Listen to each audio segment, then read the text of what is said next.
Bem-vindo a todos a mais um podcast da Comissão de Assuntos Jurídicos da Câmara de Comércio Brasil-Canadá. Aqui quem fala é Alberto Murray Neto, eu sou o coordenador dessa comissão e hoje nós vamos tratar de um tema muito importante que trata das relações comerciais e desenvolvimento de negócios entre o Brasil e o Canadá e as relações bilaterais entre os dois países. Nós temos dois especialistas no assunto, Dr. Fernando Borges Vieira, que é sócio da Sociedade Fernando Borges Vieira, Sociedade de Advogados, é mestre em Direito pela Universidade Mackenzie, especialista em Compliance pelo INSPER e em Compliance Anticorrupção e Liderança pela FGV, GV Law. Também é profissional e Leader Coach pela Sociedade Brasileira de Coaching, membro efetivo da Comissão Especial de Coaching Jurídico da OAB de São Paulo, membro efetivo da Comissão de Franchising, também da OAB aqui de São Paulo, diretor do Núcleo de Direito Processual do Trabalho da OAB, também de São Paulo, essa seccional do Jabaquara, palestrante na OAB e na Escola Superior da Advocacia, e foi autor e coautor de obras relevantes e artigos jurídicos. Advogado com mais de 20 anos de experiência em direito empresarial. E também temos o Luiz Felipe Viana e Silva, também sócio do mesmo escritório. Luiz Felipe Viana e Silva é advogado inscrito na Law Society de Ontário, Barrister e Solicitor, e na Ordem dos Advogados do Brasil, nas seções de São Paulo e do Rio de Janeiro. Tem mais de 18 anos de experiência como advogado em diversas áreas do direito, tal como direito empresarial, civil, imigração e família. Dando início, então, aos debates, eu gostaria de saber, endereçar essa pergunta ao Fernando, por favor, qual é o panorama atual do mercado canadense? Alberto, antes quero agradecer à Câmara de Comércio Brasil-Canadá por esse honroso convite. É um prazer estar aqui, sobretudo participando desse podcast sob a sua regência. Agradeço muito a sua atenção. Falar no mercado canadense é falar um pouquinho também no mercado brasileiro. O mercado canadense hoje em dia atrai muitos empreendedores brasileiros, não só apenas e tão somente porque se trata de um mercado seguro e bastante promissor, mas porque o mercado brasileiro já não apresenta a mesma força de atração ao empreendedorismo. O Canadá, ele tem uma população de aproximadamente 37 milhões de pessoas, o que confere uma densidade demográfica de 3,6 habitantes por metro quadrado, com uma renda anual média de 46 a 48 mil dólares americanos, uma média anual. Isso significa que o mercado canadense tem, antes de qualquer questão, uma força de consumo bastante grande e com um poder de compra, poder aquisitivo também muito significativo. O Canadá tem uma economia muito estável. Em 2016, o Canadá apareceu em 20º lugar na lista dos países mais ricos do mundo, de acordo com o levantamento da revista Global Financial Magazine, que analisou o PIB per capita canadense em 2015, que apresentou uma economia de 45.981,99 dólares americanos, o que é bastante significativo. E o que mais também nos impressiona, atualmente a taxa de desemprego do Canadá é de apenas 6,6%, uma das mais baixas entre as nações desenvolvidas. Então, muitas são as razões para se empreender no mercado canadense. Eu poderia destacar, daqui a pouco falamos das 10 principais razões para empreender no Canadá, mas eu destacaria sobretudo a segurança do mercado. É um mercado promissor, é um mercado que aceita a migração para o empreendedorismo e principalmente é um mercado que dá condições, sobretudo tributárias, muito mais do que a maioria dos países do mundo. Não faço nem a comparação com o nosso país, porque seria uma covardia, mas é um país que dá muita condição tributária para que se consiga promover novos negócios no Canadá. Então, respondendo diretamente à sua pergunta, é um mercado seguro, bastante promissor e que tem atraído a migração não só de brasileiros, mas de empreendedores do mundo inteiro. Muito bem, Fernando. Continuando com você, então, complementando essa sua boa explanação inicial, eu lhe pergunto, há oportunidades para que empresas ou empresariado brasileiro desenvolvam os seus negócios no Canadá? Há muita oportunidade, sim, Alberto. Eu poderia citar aqui 10 motivos principais que levam os empresários a pretenderem se tornar investidores no Canadá. Vamos lá. Menos impostos sobre os negócios. Para se ter uma ideia, 46% a menos de impostos do que nos Estados Unidos e o menor índice total de imposto entre os países do G7. Então, a questão tributária é muito importante. Além disso, o Canadá tem um ambiente de negócios receptivo. De acordo com a Forbes e Bloomberg, o Canadá é o melhor país do G20 para se fazer negócios. O histórico de crescimento forte e estável do Canadá também é muito conhecido. O Canadá liderou os países do G20 em relação ao crescimento econômico nos anos de 2004 a 2013, hoje em 2018 ainda sendo um dos países com crescimento econômico mais estável. A facilidade de acesso aos mercados internacionais, de acordo com a facilitação pela adesão ao NAFTA e também verificando o mercado da União Europeia, a força de trabalho é altamente capacitada. Metade da população canadense está em idade produtiva e tem ensino superior. A competitividade é um dos outros fatores, sobretudo no setor de pesquisa e desenvolvimento. O menor custo de negócios entre os países do G7 está no Canadá, com 15,8% de vantagem em relação aos Estados Unidos, para que se tenha ideia. A estabilidade financeira é um outro elemento importante. O sistema bancário do Canadá foi eleito pelo 7º ano consecutivo o mais saudável e confiável do mundo pelo Fórum Econômico Mundial. O Canadá é considerado um país de alta qualidade de vida, com várias cidades na lista das 10 melhores cidades para se viver no mundo. Um sistema de saúde público excelente, escola pública de qualidade para as crianças e algumas das melhores faculdades e centros de pesquisas do mundo. Podemos citar também o programa de imigração para empreendedores, que será objeto da explanação do Luiz Felipe, que permite ao investidor migrar com toda a família, garantindo acesso aos serviços de educação e saúde. E, por fim, a grande diversidade de setores em alta. Eu poderia citar aqui o setor agroalimentar, de tecnologia, economia sustentável, silvicultura, transporte, educação internacional, biomedicina, mineração e energia, gás natural, turismo e manufatura. Então, como é possível perceber, nós temos aí um mercado bastante promissor, sobretudo se a gente comparar com o Brasil e com os maiores mercados do mundo. Há oportunidade para os empreendedores brasileiros, sem dúvida alguma que há. O importante, no entanto, é saber como que o empreendedor brasileiro vai iniciar um negócio no Canadá.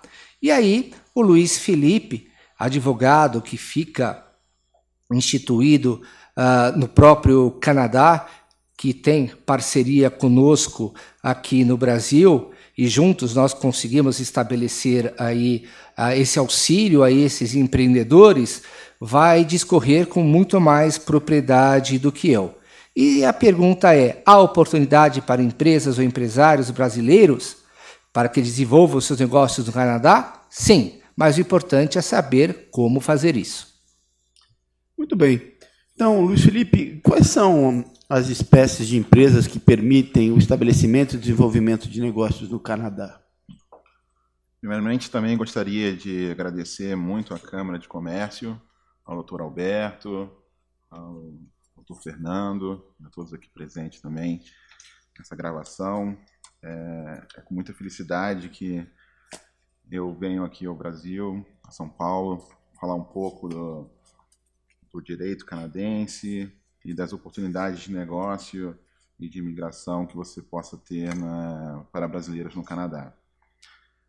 Quanto à espécie de empresas, o Canadá, na verdade, não existe uma teoria da empresa como a gente conhece aqui no Brasil, mas sim o que eles chamam de Business Organizations.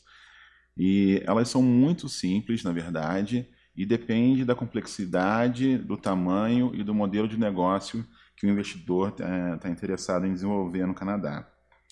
A forma mais simples, e eu fiz uma tradução livre, na verdade, né, seria o autônomo, chamado sole proprietorship, são aqueles indivíduos que realizam negócios por conta própria.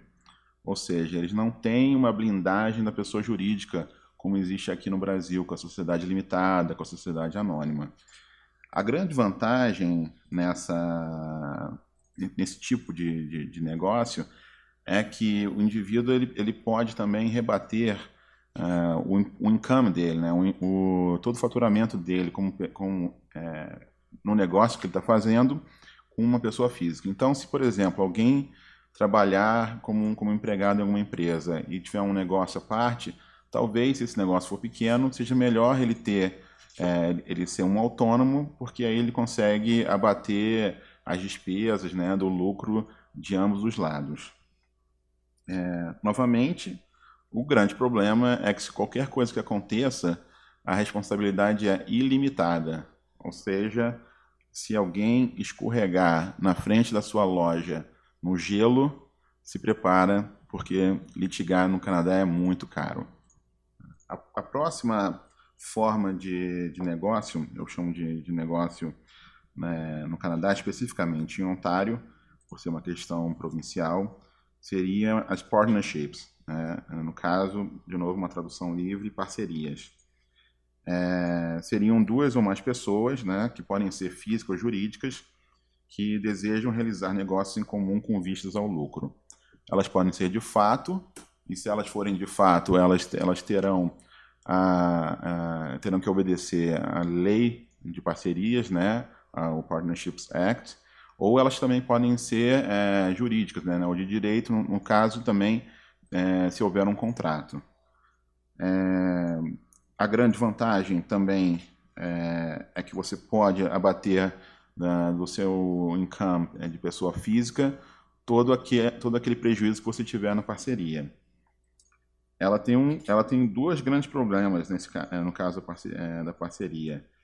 É que, de novo, a sua responsabilidade é ilimitada e caso o seu parceiro cometa algum tipo de ilegalidade ou negligência, você será solidariamente responsável. Muita gente procura, às vezes, esse tipo de negócio, esse tipo de modelo de negócio, porque como ele pode ser feito com pessoa jurídica, né, às vezes é interessante porque a sua própria pessoa jurídica estaria blindando você desses atos da parceria. Mas, de novo, provavelmente não seria para um negócio muito complexo. Existe também o que a gente chama de Limited Liability Partnership. Na verdade, eu pulei. Eu quero falar primeiro da parceria limitada, que seria a Limited Partnership. Composta por um ou mais parceiros gerais, que teriam a responsabilidade ilimitada. Seriam aqueles parceiros que gerenciariam o negócio no dia a dia e que, por isso, eles teriam, sim, a responsabilidade ilimitada. E tem os parceiros limitados, que seriam aqueles que só entrariam com um aporte de capital. eles não, esses últimos, que seriam os parceiros limitados, é muito importante que ele não tenha nenhum tipo de gerência ou ingerência nesse negócio, porque senão a lei e a própria corte, né, os tribunais, podem descaracterizar ele como limitado e jogar ele como parceiro geral, e de novo ele assumirá a responsabilidade ilimitada.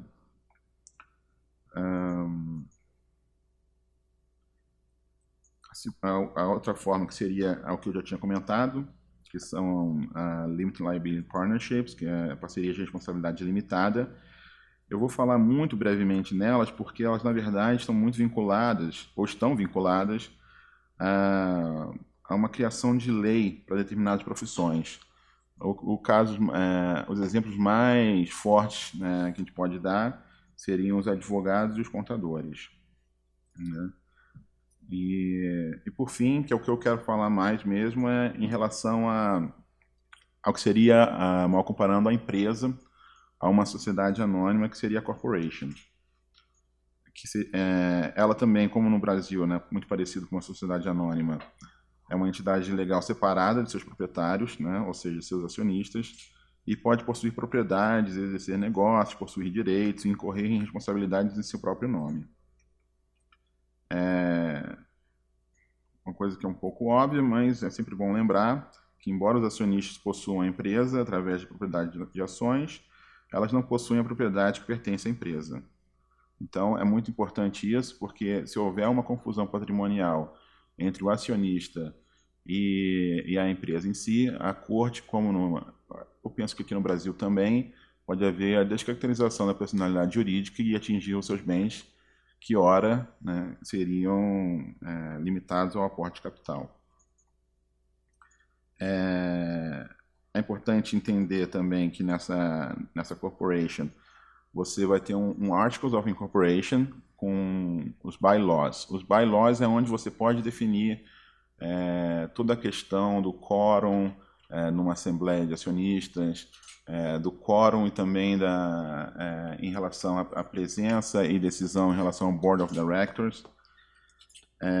Uma coisa interessante também, o Conselho de Diretores estaria mais aproximado ao Conselho de Administração de uma sociedade anônima, e os officers seriam, mal comparando também, os diretores aqui no Brasil.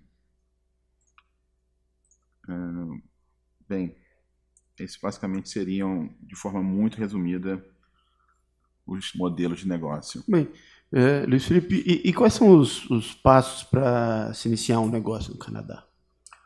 Então, eu sempre aconselho para os meus clientes e para quem me pergunta sobre como iniciar um negócio no Canadá, o primeiro passo, e ele é muito importante, é que a pessoa defina um modelo de negócio. O que ela quer fazer no Canadá, como que ela quer fazer, quando ela quer fazer, se ela tem o capital necessário para ser feito, porque o planejamento é muito importante, muito importante. E quando a pessoa define também o local onde ela quer ir para o Canadá, que tipo de modelo de negócio ela quer usar, também é muito importante. Porque, em geral, você vai ter duas formas de iniciar um negócio no Canadá. Ou você vai criar uma empresa, e aí você pode ser uma subsidiária integral da sua empresa no Brasil, pode ser uma empresa completamente diferente da que você tem no Brasil. Eu, inclusive, tenho um caso que é uma empresa que está criando uma franquia. Na verdade, eles estão indo com um master franqueado. E o segundo modelo é quando você compra um negócio no Canadá. Comprar um negócio, às vezes, é mais tranquilo porque você já vai ter alguma coisa rodando, né? Eu tive um cliente também, muito interessante saber, em que ele comprou um pequeno negócio justamente no planejamento dele de imigração. Ele queria poder ter um tipo de renda. E quando você vai comprar um negócio no Canadá, é muito importante que você defina se você quer comprar os assets ou se você quer comprar as ações da empresa. Também pode parecer muito óbvio, mas algumas pessoas não sabem. Quando você compra as ações da empresa, você compra tudo, com todos os ônus e bônus, né? Então, a due diligence tem que ser feita com muito critério. Já quando você compra os assets, é mais fácil porque é mais visível e você consegue verificar mais faticamente, por cima de documentos, que ônus que aqueles bens possuem. Muito bem. Para se comprar um imóvel no Canadá, quais são os passos a serem seguidos? Na compra de um imóvel residencial, o advogado tem um papel fundamental. O advogado licenciado em Ontário, ele é o único que pode fazer o que a gente chama de Statements of Law. Então, o advogado ele vai proceder todo o registro. O que acontece de forma geral? Você procura primeiro um corretor seu de confiança, é um real estate agent. Você também deve procurar também, se você quiser financiar o seu imóvel, um mortgage broker também de confiança. Esse real estate agent, ele tem um contrato padrão da própria organização de real estate de Ontário, em que vai ser definido algumas datas, né? Primeiro, o preço, o depósito, e muita cautela no depósito, porque se você não fechar ou você não cumprir os prazos do contrato, você perde o depósito, e eu já vi muito caso desse tipo, então é muito importante ter atenção quanto a isso. E basicamente tem duas datas muito importantes. Uma que é em relação a requisition date, que é quando você tem que mandar para o advogado vamos dizer que você esteja pela ponta do comprador, né? Você tem uma data que você tem que mandar tudo o que você quer que seja explicado ou retirado do título de propriedade desse imóvel, e se você perde essa data, você não tem mais direito de pedir isso, né? E até essa data, o advogado tem que fazer um title search. Após essa data, você tem um closing. E, de novo, se você não estiver pronto e com dinheiro para pagar esse imóvel, você vai perder o depósito. De forma geral, é muito tranquilo. Todo esse processo geralmente ocorre de forma bem rápida e ela depende muito, muito do contrato. A grande vantagem no Canadá é que dificilmente alguma coisa que não esteja num contrato vai acontecer diferente. E com relação aos estrangeiros que querem migrar para o Canadá, especialmente os brasileiros, o que eles devem fazer? Olha, o direito de imigração canadense ele é de competência do governo federal. Contudo, o governo federal canadense ele pode, através de contratos entre as províncias, até para abarcar a questão de Quebec, criar o que eles chamam de provincial nominees. Por que eu estou falando isso? Porque no aspecto federal você tem o que a gente chama de express entry, que seria um pool, né, através de pontos a pessoa pode conseguir direto já a sua residência permanente, que eu chamo de green card canadense, né? Mas que depende muito da sua idade, da sua formação acadêmica, da sua fluência em inglês ou francês, de você ter ou não algum irmão ou pai no Canadá, de você ter alguma experiência trabalhando no Canadá. A sua experiência mesmo no Brasil conta bastante. Se você tem algum título, mestrado, doutorado, também conta bastante. Esse seria o caminho que muitos brasileiros tomam, principalmente se eles tiverem entre a idade de 25 e 35 anos e têm uma boa formação acadêmica, uma boa fluência no inglês e uma boa experiência no que a gente chama de NOC, né? Que é a categoria em que ele se colocaria. A outra opção também é por casamento, pelos pais, né, ou filhos, e a opção de negócios é muito interessante, porque em Ontário, exatamente, a questão do investimento para conseguir a residência permanente é complicado porque está muito caro. Como é a principal província, fica muito caro de conseguir fazer esse investimento. Gira em questão de $1 milhão. Agora, tem algumas províncias no que a gente chama de províncias do Atlântico, New Brunswick, Nova Escócia, que eles têm diversas vantagens. Eles têm um interesse muito grande em ter, mesmo que seja um pequeno investidor. Então, dependendo do seu capital, 300, 400 mil dólares, você já consegue até comprar um negócio nessas províncias e conseguir a residência permanente. Bem, obrigado, Luiz Felipe. Fernando, como a parceria entre os escritórios de advocacia podem contribuir com empresários brasileiros e canadenses?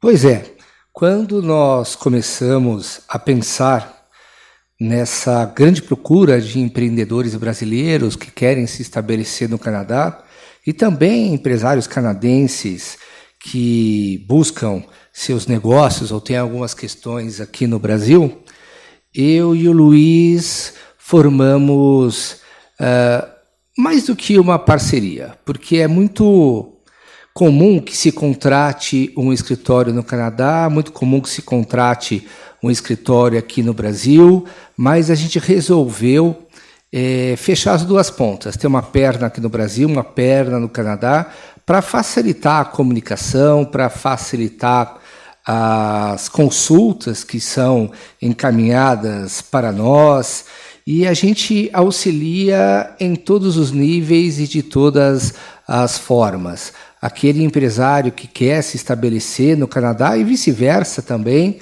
pode procurar a mim ou ao Luiz Felipe. A gente sempre pede que procure primeiramente a Câmara de Comércio Brasil-Canadá, que é plenamente voltada e capacitada para auxiliar a todos os empresários e a todos que tenham interesses ou dúvidas.